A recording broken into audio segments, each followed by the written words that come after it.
बिस्मिल्लाहिर्रहमानिर्रहीम। नाज़रीन अस्सलाम वालेकुम। नाज़रीन, आज की इस वीडियो में हम बात करेंगे वज़ीर आज़म इमरान खान पर यह इल्ज़ाम लगता है कि उनके बनीगाला के घर का ख़र्चा, उनके बनीगाला के घर के किचन का ख़र्चा जहांगीर तरीन बर्दाश्त करते हैं। आज वफाकी काबीना का इजलास हुआ जिसमें शुगर कमीशन की रिपोर्ट का जायज़ा लेने के बाद उसे पब्लिक करने की मंजूरी दी गई। वफाकी वज़रा जब आज प्रेस इंफॉर्मेशन डिपार्टमेंट में वफाकी काबीना में हुए फैसलों से आगाह करने के लिए वहाँ पर मौजूद थे तो उनसे ये सवाल पूछा गया कि इस कमीशन की रिपोर्ट सामने आने के बाद क्या वज़ीर आज़म इमरान खान जहांगीर तरीन से मिली तोहफे में वो लग्जरी बुलेट प्रूफ गाड़ी जिसे वो इलेक्शन कैंपेन से पहले अपने ज़ेर इस्तेमाल रखते थे, इलेक्शन कैंपेन के दौरान भी वज़ीर आज़म इमरान खान इस्तेमाल करते थे, क्या वो गाड़ी जहांगीर तरीन को अब वापस की जाएगी कि नहीं? इस पर क्या जवाब दिया गया शहजाद अकबर की जानिब से, हुकूमती रहनुमाओं की जानिब से, और इसके साथ साथ कमीशन की रिपोर्ट में वज़ीर आला सिंध के हवाले से क्या बात की गई है कि किस तरह से ओमनी ग्रुप को फ़ायदा पहुँचाया गया, शरीफ ख़ानदान के हवाले से क्या बात की गई है, और आइंदा आने वाले दिनों में इस कमीशन की रिपोर्ट का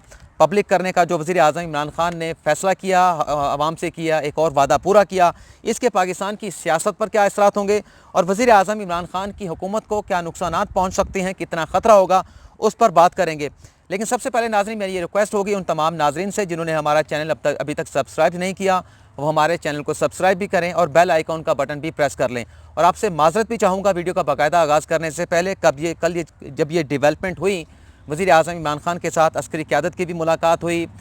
ये रिपोर्ट वज़ीर आज़म इमरान खान को जमा करा दी गई, वफाकी काबीना का इजलास बुलाया गया, कुछ घरेलू मसरूफियात की वजह से मैं इस पर आपको अपडेट नहीं कर सका। ज़ाहिर सी बात है कि प्रोफेशनल लाइफ के साथ घरेलू मसरूफियात भी होती हैं, उन्हें देखना भी बाज़ औक़ात बहुत ज़रूरी हो जाता है। तो माज़रत चाहता हूँ आपको उस इशूज़ के ऊपर अपडेट नहीं कर सका अपनी वीडियो के ज़रिए। लेकिन आज जो ये रिपोर्ट पब्लिक हुई है, जब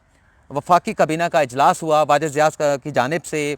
कमीशन की रिपोर्ट पर वज़ीर आज़म इमरान खान को और वफाकी काबीना को ब्रीफिंग दी गई, उसमें इस रिपोर्ट का जायज़ा लेने के बाद इस रिपोर्ट को पब्लिक करने की मंजूरी दी गई और जो फैसले हुए वफाकी काबीना में उससे आवाम को आगाह करने के लिए, मीडिया के ज़रिए आवाम को बताने के लिए प्रेस इंफॉर्मेशन डिपार्टमेंट में शहजाद अकबर साहब, शिबली फराज साहब वफाकी वज़ीर हैं इत्तलात के, और शहबाज गिल साहब वो भी मुआमले ख़ुसूसी हैं वज़ीर आज़म इमरान खान के, प्रेस इंफॉर्मेशन डिपार्टमेंट इस्लामाबाद पहुँचे तो उन्होंने अपनी मीडिया ब्रीफिंग दी। मीडिया ब्रीफिंग के बाद उनसे एक सवाल सहाफ़ी की जानिब से पूछा गया कि अब चूँकि कमीशन की रिपोर्ट सामने आ चुकी है और इसमें यह साबित हो चुका है कि आवाम की जेबों पर डाका डाला गया, लूट खसोट की गई और आवाम का इस्तेसाल किया गया, और इस रिपोर्ट के सामने आने के बाद क्या वज़ीर आज़म इमरान खान जहांगीर तरीन से जो उन्हें तोहफे में लग्जरी बुलेट प्रूफ गाड़ी मिली थी वो वापस करेंगे? तो इस पर कोई जवाब शहजाद अकबर साहब जो है वो नहीं दे पाए। लेकिन जब ये प्रेस कॉन्फ्रेंस ख़त्म हुई तो उसके बाद वही सहाफ़ी दोबारा शहजाद अकबर के पास गए और वही सवाल दोहराया कि आप ऑन द रिकॉर्ड इस सवाल का जवाब दें। तो शहजाद अकबर क्योंकि जवाब देना बहुत भूल गए थे, बहुत सारे और सवाल भी उनको सहाफ़ियों की जानिब से कर दिए गए थे, तो उन्होंने कहा कि वो गाड़ी जो जहांगीर तरीन से वज़ीर आज़म इमरान खान को तोहफे में मिली थी वो वापस कर दी गई है। यह अहम डेवलपमेंट है। और उसके साथ साथ मुराद अली शाह के हवाले से कमीशन की रिपोर्ट में ये बताया गया है, पहले आपको जो अहम चीज़ें हैं उससे आपको आगाह करना चाहता हूँ। ये बताया गया है कि जब शाहिद खाकान अब्बासी की जानिब से 19 अरब रुपए की सब्सिडी देने का फ़ैसला किया गया था उनके दौरे हुकूमत में, तो सिंध हुकूमत ने भी एडिशनल सब्सिडी देने का फ़ैसला किया गया। 11 रुपए की सब्सिडी जो है वो शाहिद खाकान अब्बासी ने दी, लेकिन उससे एडिशनल जो है वो सब्सिडी मुराद अली शाह ने दी। अपने सूबा सिंध में 9 रुपये 11 पैसे की सब्सिडी दी गई, तमाम शुगर मिलों को अक्रॉस द बोर्ड दी गई। लेकिन कमीशन की रिपोर्ट में ये बताया गया है कि ये सब्सिडी देने का मकसद ये था, टेलर मेड ये सब्सिडी थी, असल मकसद ओमनी ग्रुप को फ़ायदा पहुँचाना था। और वैसे कहा जाता है कि ओमनी ग्रुप की ये जो ज़्यादातर शुगर मिलें हैं ये आसिफ अली जरदारी की हैं, जबकि शरीफ ख़ानदान के हवाले से कहा गया है, बल्कि अक्रॉस द बोर्ड भी ये बात की गई कि जितनी शुगर मिलों का 9 शुगर मिलों का ट्रांसफर एनालाइज़ किया गया है कमीशन की जानिब से, उसमें ये बात सामने आई है कि हर शुगर मिल के 2-2 खाते मौजूद हैं। एक वो खाता है जो हुकूमत को दिखाया जाता है, हुकूमती इदारों को दिखाया जाता है, और एक वो खाता है जो सेठ को दिखाया जाता है कि इतनी हमारा प्रॉफिट हुआ है, इतनी हमारी जो है वो ये ट्रांजैक्शंस वगैरह हुई हैं। तो इसमें यह बताया गया कि सलमान शहबाज शरीफ जिनकी अरबिया शुगर मिल थी उसका फोरेंसिक एनालाइज भी किया गया, तो 2 बुक्स जो हैं वो सामने आई, जिसमें एक पर आर लिखा हुआ था जो रिपोर्ट करने वाली थी हुकूमत के इदारों को, और दूसरी बुक के ऊपर NR लिखा हुआ था, जिसका मतलब ये था कि not reported to the government departments. और उसमें यह बताया कि 9 शुगर मिलों का सिलेक्शन इस तरह से की गई थी जिनका मार्केट में जो है वो शेयर ज़्यादा हैं। जहांगीर तरीन की JW शुगर मिल का 20% मार्केट में शेयर था, उसका इंतखाब किया गया। RYK का 12% था, अलमुइज़ का 6.8% था, शरीफ ख़ानदान का 4.5% हिस्सा था मार्केट में, और ओमनी ग्रुप का 1.6% हिस्सा था। तो इसलिए इनको सेलेक्ट करके इनका फ्रांजिक एनालाइज किया गया और उसमें यह बताया गया किस तरह से आवाम का किसानों का इस्तेसाल किया जाता था। कमीशन ने यह बताया है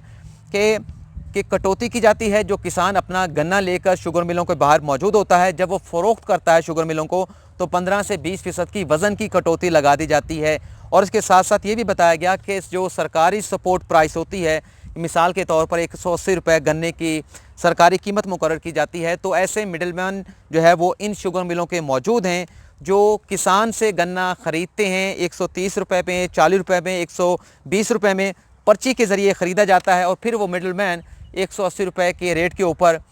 शुगर मिलों को फ़रोख्त कर देता है। लेकिन किसान को एक्चुअल जो सरकारी जो सपोर्ट प्राइस होती है वो नहीं मिलती। और उसमें यह भी बताया गया कि जो अपनी पैदावारी कीमत ये शुगर मिल मालकान बताई, जिनका फ्रांजिक एनालाइज हुआ 2018-19 में, इन्होंने 52 रुपये बताए कि हमें चीनी 52 रुपये में पड़ती है, जबकि एक्चुअल प्राइस 40 रुपये बनती थी। 2019-2020 में उन्होंने बताया कि 62 रुपये हमारी लागत बनती है फ़ी किलो चीनी की, लेकिन वो 46 रुपये बनती थी। और हालिया जो बहरान पैदा हुआ, इसके नतीजे में 100 रुपये का बहरान, 100 रुपये जो है वो कमाए गए। और इसमें यह भी बताया गया कि जो गन्ने की फसल सामने आती है उसमें कोई 1.7 मिलियन टन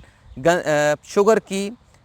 फसल ऐसी है जो रिपोर्ट नहीं होती, जो कागज़ों में नहीं आती, और इसलिए इसके ऊपर टैक्स जो है वो चोरी किया जाता है और बेनामी ख़रीदार भी मौजूद हैं। और ये भी बताया गया है इस रिपोर्ट में शुगर कमीशन की जानिब से कि जो जहांगीर तरीन साहब की जो मिलें हैं उसकी जो कैपेसिटी है वो भी बढ़ाई गई, लेकिन सरकारी इदारों को नहीं बताया गया। और सबसे अहम बात जो हम आपके साथ करते चले आए हैं कि सब्सिडी लेना कोई जुर्म नहीं है, लेकिन अगर सब्सिडी लेने के बाद ये चीनी अगर एक्सपोर्ट नहीं की गई तो ये बहुत बड़ा जुर्म है। तो एक्सपोर्ट के हवाले से कमीशन ने कहा है कि बहुत ज़्यादा डाउटफुल मामलात हैं। ज़्यादातर चीनी 58% अफ़गानिस्तान में जो है वो एक्सपोर्ट की गई, इसमें बहुत ज़्यादा घपला जो है वो कमीशन की जानिब से कहा गया है कि दिखाई देता है। लेकिन कमीशन की जानिब से जिन लोगों के नाम आए हैं, जहांगीर तरीन का नाम आया है, मोने सलाई का नाम आया है, खुसरो बख्तियार के जो भाई हैं उमर शहरियार, उनका नाम आया है, लेकिन किसी का नाम भी जो है वो ECL पर डालने की कमीशन की जानिब से सिफारिश नहीं की गई। और इस पर जब सवाल पूछा गया शहजाद अकबर की जानिब से, तो उन्होंने ये बताया कि अगर तहकीकाती इदारे जब इस मामले के ऊपर तहकीकात करेंगे, उनकी जानिब से ये कहा गया, तो फिर इन तमाम ज़िम्मेदार लोगों के नाम जो है वो ECL पर डाले जाएंगे। लेकिन उन्होंने ये भी बताया कि कमीशन की रिपोर्ट को जो शुगर मिल एसोसिएशन हैं अगर चाहे तो किसी अदालत में जाकर जो है वो चैलेंज कर सकती है, उनके पास ये लीगल अख्तियार मौजूद है। इस पर उन्होंने कहा कि हम उनके कानूनी रास्ते को रोक नहीं सकते। लेकिन जो सिफारिशात पेश की गई हैं कमीशन की इस रिपोर्ट में, उसमें ये भी कहा गया है कि किसान के इस्तेसाल को बचाने के लिए जो सपोर्ट प्राइस मुकर्रर की जाती है हुकूमत की जानिब से, उस पर अमल दरामद यकीनी बनाने के लिए किसान को जो पैसा है उसके बैंक अकाउंट में मिलना चाहिए। और उसके साथ साथ ये भी बताया गया है कि गन्ने और कपास की फसल में तवाज़ुन बरकरार रखना भी ज़रूरी है। इस हवाले से पॉलिसी बनाई जाए। गन्ने की फसल पर हुकूमत को सब्सिडी देनी पड़ती है, लेकिन कपास की जो फसल है उसके जो उससे जो मुंसलिक कारखाने हैं वो कीमती ज़र मुबादला जो है वो पाकिस्तान में लेकर आते हैं। और जो शुगर मिलों में चीनी की बोरी की जो पैकिंग की जाती है उस पर इलेक्ट्रॉनिक बार कोड होना चाहिए, ताकि इलेक्ट्रॉनिक दस्तावेज़ात जो है वो तैयार की जाएँ और जो मिडल मैन होता है उसकी बाकायदा तौर पर रजिस्ट्रेशन की जाए, FBR उसकी निगरानी करे। अब हम बात कर लेते हैं कॉन्सिक्वेंस क्या होंगे। इस रिपोर्ट में ये भी कहा गया है नैब के हवाले से कि नैब से हुकूमत ये दरख्वास्त करे कि वो पब्लिक ऑफिस होल्डर जो अवामी नुमाइंदे हैं, किसी पब्लिक ऑफिस होल्डर में बैठे हैं या उनके करीबी अजीज़ों और दोस्तों के चीनी के कारखानों की उनके अवामल की तफ्तीश करे, और तफ्तीश करने के बाद जो लूट खसूट की गई है इस पर फर्दर जो है फौजदारी कार्रवाई के मुकदमात जो है वो दायर किए जाएँ, ये रिकमेंडेशन भी की गई है। फर्दर आने वाले दिनों में ये देखा जा सकता है, साफ़ी तो जो यहाँ वहाँ पर बैठे थे प्रेस इंफॉर्मेशन डिपार्टमेंट में, उनकी जानिब से तो ये कहा गया है कि हुकूमत ने कोई एक्शन नहीं लिया, ये मुकदमात FIA को नहीं जाएंगे, ये मुकदमात जो है वो नैब को नहीं भिजवाए जाएंगे। लेकिन कमीशन की जो रिपोर्ट जो एक सरकारी दस्तावेज़ का हिस्सा रखती है, क्योंकि दर्जा रखती है, क्योंकि हुकूमत ने इसको बाकायदा तौर पर पब्लिक करने का हुक्म दे दिया है, तो अब ये नैब के डोमेन भी होगा, नैब खुद से भी एक्शन ले सकता है। कोई प्राइवेट शहरी भी इस रिपोर्ट को किसी अदालत में जाके चैलेंज कर सकता है। हुकूमत की जानिब से भी जब इसको पब्लिक कर दिया गया है तो नैब के पास ऑप्शन मौजूद है, अख्तियारात मौजूद हैं, वो भी इस पर एक्शन ले सकते हैं। तो अब उसी तरह की कार्रवाई अमल में लाई जा सकती है जिस तरह से शरीफ ख़ानदान के खिलाफ जब JIT की रिपोर्ट सामने आई थी, रेफरेंस दायर हुए थे, एहतसाब अदालत में कार्रवाइयाँ चली थी, फिर सज़ाएँ हुई थी। और इसी तरह से फ़ेक अकाउंट का मामला वो भी आपके सामने है, JIT ने तहकीकात की और फिर बात जो है वो नैब की कोर्ट में गई और नैब ने उसके ऊपर रेफरेंस जो है वो एहतसाब अदालत में दायर किए। लेकिन वज़ीर आज़म इमरान खान ने अवाम के साथ जहाँ अपना वादा पूरा किया, शुगर कमीशन की रिपोर्ट को पब्लिक कर दिया गया, वहीं पर एक बड़ा ख़तरा भी वज़ीर आज़म इमरान खान ने मोल लिया है। वो ख़तरा ये है कि जैसा कि जहांगीर तरीन ने वज़ीर आज़म इमरान खान की पंजाब में और वफाक में हुकूमत बनाने के लिए अपना भरपूर किरदार अदा किया था, सियासी लोगों को PTI में शमूलियत भी अख्तियार कराई थी, प्राइवेट लोगों को, आज़ाद लोगों को जो इलेक्शन में जीते थे उन्हें भी PTI में शामिल कराया था। तो एक बड़ा रिस्क वज़ीर आज़म इमरान खान की जानिब से लिया गया है। वज़ीर आज़म इमरान खान की वफाक में और पंजाब में हुकूमत को ख़तरा भी हो सकता है। लेकिन जैसा कि वज़ीर आज़म इमरान खान ने कहा था कि ज़िल्लत के साथ हुकूमत करने से बेहतर है कि इज़्ज़त के साथ हमारी हुकूमत का बेशक खात्मा हो जाए, लेकिन इस रिपोर्ट को हम पब्लिक करेंगे। और आज वज़ीर आज़म इमरान खान ने यह वादा भी पूरा किया और तमाम ख़तरात को पसे पुश डालते हुए ये फ़ैसला वज़ीर आज़म इमरान खान की जानिब से किया गया है। लेकिन कमीशन की जो रिपोर्ट पब्लिक की गई है उसमें यह भी कहा गया है कि बाकी जो शुगर मिलें हैं 9 से हट के पाकिस्तान के अंदर, उन सब का फ्रांसिक एनालाइज भी होना चाहिए और इस हवाले से भी एक GIT बनाई जानी चाहिए। आज के स्टूडियो में नाज़रीन इतना ही, आपसे इजाज़त चाहते हैं। अल्लाह हाफ़िज़।